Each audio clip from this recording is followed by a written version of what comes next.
Hey, hi everybody. Hi. Hello. Today I invited to our program advisors of the IELTS and Academic Skills program, Miss Elizabeth, who has more than 20 years helping student academic skills, and Mrs. Jakie, an IELTS expert and a former IELTS examiner. Right. Hi. Oh, I Thank like that you. word expert. No pressure. Yeah. Oh, yeah, thank you so much for joining the talk. And Yes. it's now where you're living, Jakie, is 6 o'clock, right? It's 6 o'clock here in Scotland. The sun has come down, so it'll soon get dark, and it's dinner time, and it's cold. Yeah, I know. Yeah, but actually, that I guess spring coming, right? Spring is coming, but I'm not sure when, because snow is expected again next week. Oh, Yes. That's normal. You can't have a let's love warm snow. I love snow. only March. I don't think that we have a snow anymore. Actually, that we are No. in a good state. So yeah, so I spring don't- coming, and we see a lot of the flowers. Spring flowers is so beautiful. And Yeah, the allergies.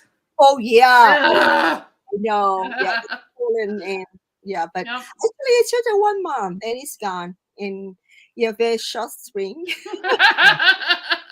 And then it's going to be hot. I hate that. Yeah. All right. Oh no, I don't think we're going to get hot. No. I Very agree. comfortable climate, comfortable in the summer here. Yes. All right, we should talk a little bit about our IELTS and academic skills program. But you haven't said where you guys are. Oh, actually, Yeah. sorry. Elizabeth, yeah, maybe Yes. a little bit about yourself too. So I live about 3.5 hours from Hong. I live in the middle of the state in North Carolina, but Hong gets to live in the mountains. Yeah, Yeah. important. Yeah. Yeah, we should visit you sometime. I you think, should. it's 2 hours from our house. Yeah, come on. Yeah, definitely. Yeah, maybe this summer. Okay. Oh, All right. How long have you been teaching ESL and also academic skills to students, international students? what year is it? Over 15 years. Wow. Yeah, That's over 15 More years. than twice as long. Yes, Jace.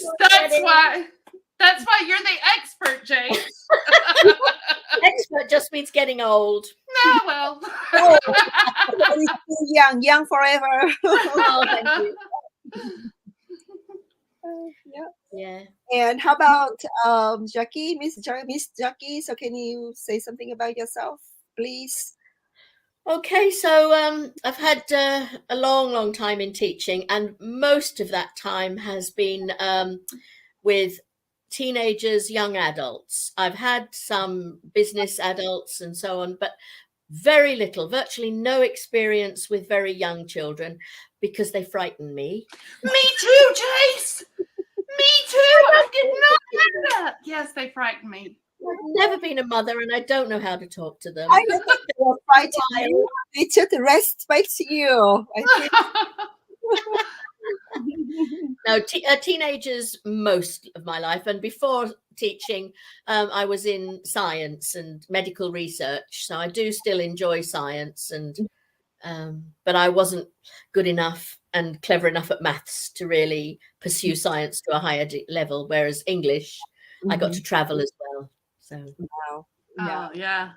That's and IELTS examining, well, that goes back many years as well. So I've been involved in IELTS examining for at least 20 years. And I did some TOEFL and TOEIC and other kinds of exams while I was in Korea. And so exams have always really been very important in my life. And I was at the very beginning of when they were doing computer assisted examining, and we had to program it, and it would tailor the exams to the students' answers. And that was really right at the beginning of things back in, I think early 90s, late 80s. And it was such a headache because the programming was so slow. It was no quick way of doing it. You had to just put it all into computer language, and it was fun, but and it was easy for the teachers, but oh my goodness, that was quite a traumatic time of learning about IT. Well, that's before IT, right? That was it was very early on. We were just about using emails, and we were using the old DOS system to write out all the commands. But it was, so I've been involved in testing just because I had to. That was at the University of the Emirates near to Dubai. And so, they wanted a more modern approach to things, and we were figuring it out as we went along. And it was, that was the beginning of my attraction to testing. That's really cool, yeah. All right, we're talking a lot. We are going to talk a little bit about our program, IELTS and academic skills programs. So could you please share the rationale of IELTS? We say IELTS academic skill, or we say the IELTS program. I like IELTS and academic skills. Yeah. That's what I like. But that's me. And I like academic skills and IELTS. Oh, I like that even better, Jace. But it doesn't fit with the ISAS word. It doesn't fit. Oh, well. But the academic skills come first. Yes, absolutely. And that actually was the whole reason why we went to IDEA with this proposal, because we have these very talented, very bright students who were in class and desperately wanted to score well on the IELTS. But unfortunately, they thought that scoring well and getting a high band score meant they were a successful student. And that's not always the case.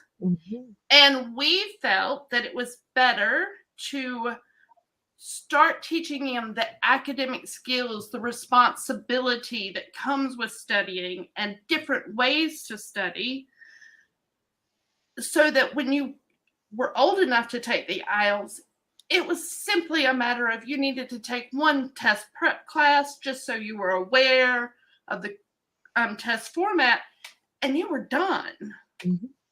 And that was the original idea of IELTS. It's a test. That's all it is.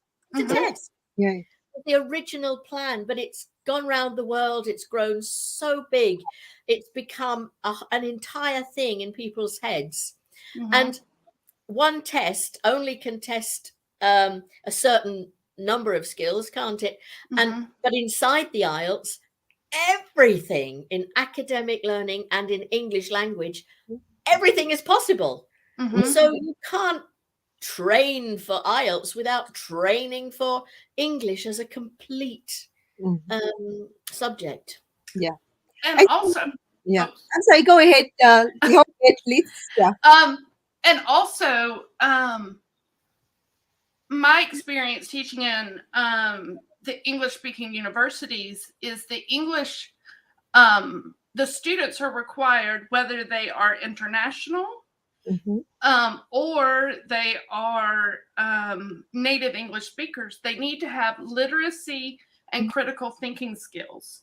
And if they aren't comfortable with those two very broad skills, they're going to spend a lot of time being lost, no matter how good their English is.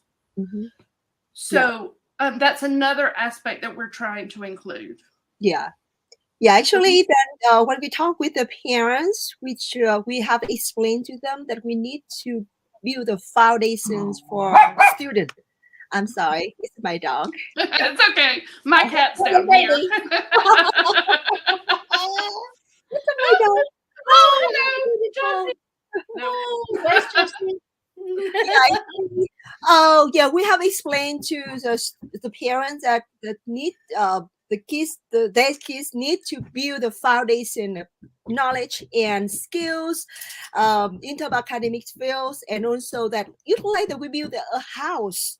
We need the base. And then you can make that second floor, third floor, fourth floor, and whatever. You can decorate the house, but you have to good. Both Liz and I have seen such wonderful students being heartbroken because they're doing their very best, but they've been rushed through to IELTS training, and there's just too much that's holding them back, and it cannot be filled and cured quickly.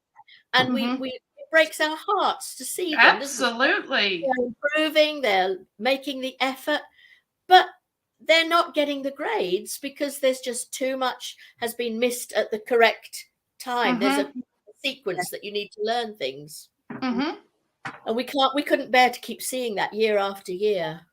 Yeah. Right. All right.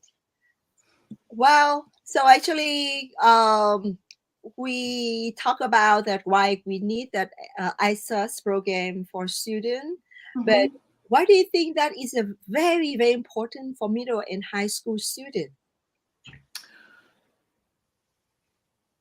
Could you repeat that question? I'm not quite certain I understood. I'll repeat it. Okay, thanks. Why is it important for middle school and high school students? There we go. Watch them before it's too late. Yes. Yeah, because it's exactly, yeah. And if they go the wrong direction at that age. Yeah. Many parents say that, okay, maybe we wait until my kids go to university or high school, and then we can start, and or maybe we can sign up for our kids for the IELTS program first, and then academic skill later, and then they say, that would kill their love of English. Yeah, it's 5 years old. And love of learning, even, I think. Yeah. Because part of learning is realizing and understanding when you have new ideas. And if you're constantly in a state of preparing for a test, you're not expanding yourself. You are just becoming a robot who can take a test well. Exactly. And I think, sorry, no, Liz, I interrupted you. Sorry. No, I was done. Now, originally it was geared and aimed at those students that were just preparing to enter university. But that's not what it is anymore. We have to accept the reality that it is being used younger and younger, which is extremely hard to really, to get them mature enough. But we have to accept the reality that people are accepting the IELTS test for younger and younger purposes at school or for immigration, for visas. So we have to deal with the reality. And those younger middle school and I don't know quite where the line is, because there's going to be young. There will be too young. But, you've got to get them ready as best they can before they get to the stage where their university depends on that grade. So it's a necessary fact that we've got to prepare them the best we can for what's coming. Yeah, great. So right now that there are a lot of IELTS, regular IELTS program, which is that offer to the students. So what do you think what differences between ISAS program and regular IELTS program? So IELTS is hopefully a one-off test. They study for it, they take it one time, they get the score that they want. Academic skills is helping the students with a course of study that prepare them to be a successful student. Also, using tasks that are quite similar to the IELTS. Because, skimming, scanning, these are all skills that we use every day. But if we can start disciplining the students and showing the students how they can build their, the word we would say is their academic wheelhouse, all the tools that they might need to use, then they just have to take the IELTS prep course, just so they know what the test format is like. They have the vocabulary. They have the writing abilities.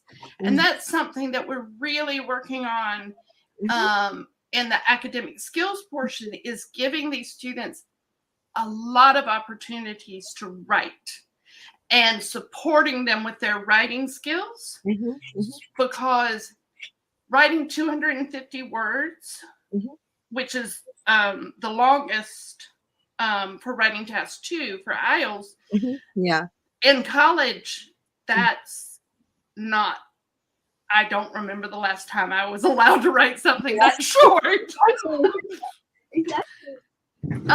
And so one thing I've noticed there, Liz, with that writing is that they've got a lot of knowledge about grammar, but it's knowledge, it's not skill.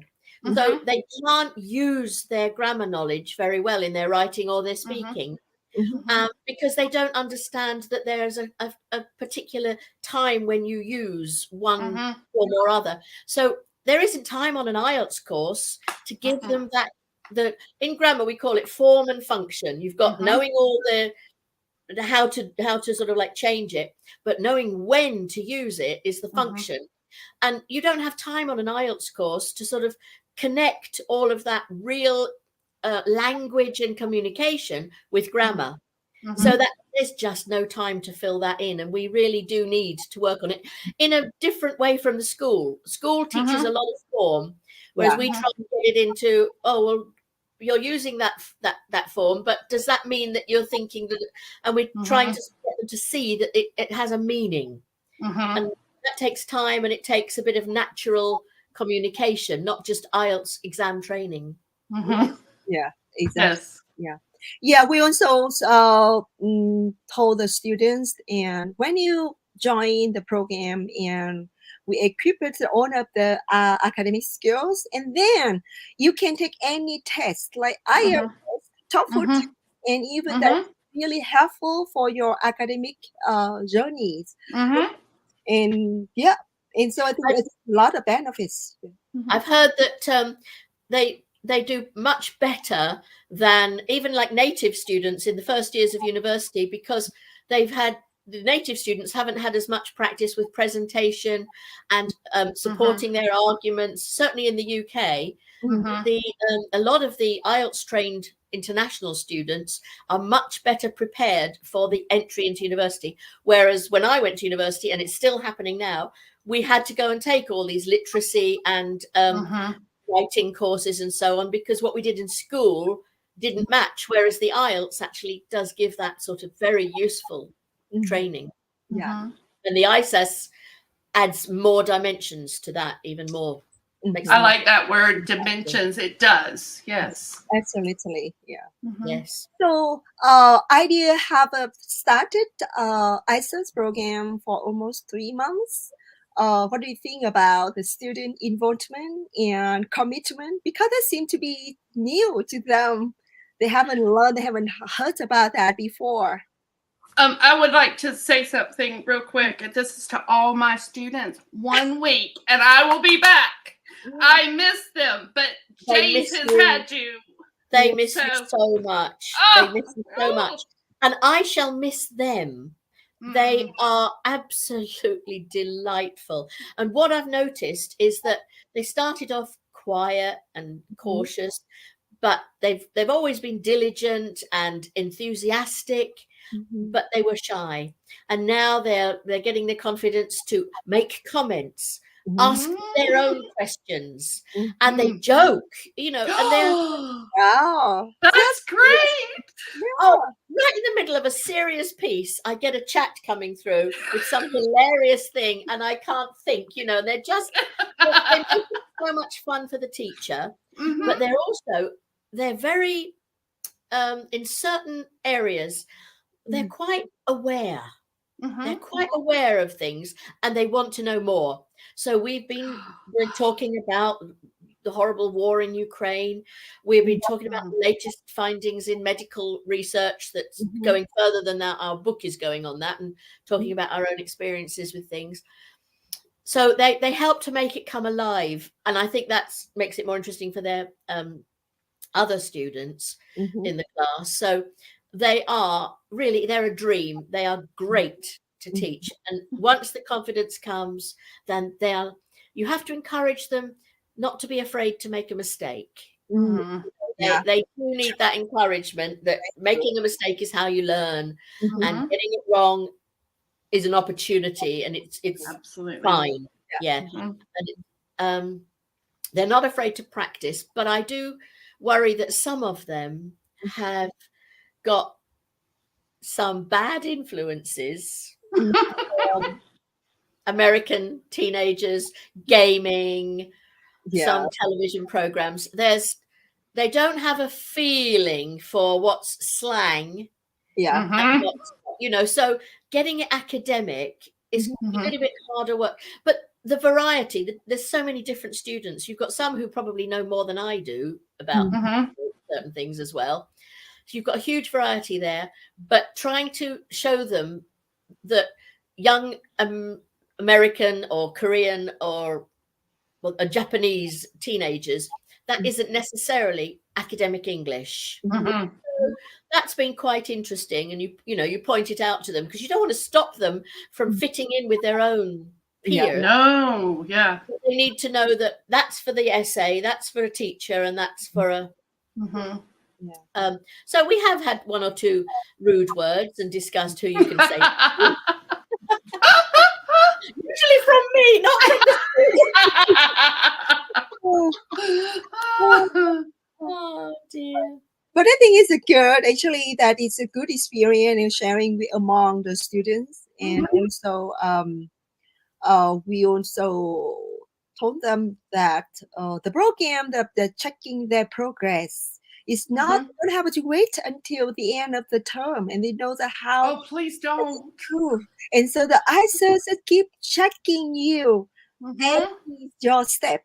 And then you can congratulate them when somebody's done a really good week's homework, and if someone else hasn't, and then they say, oh well, because my email I've lost my email.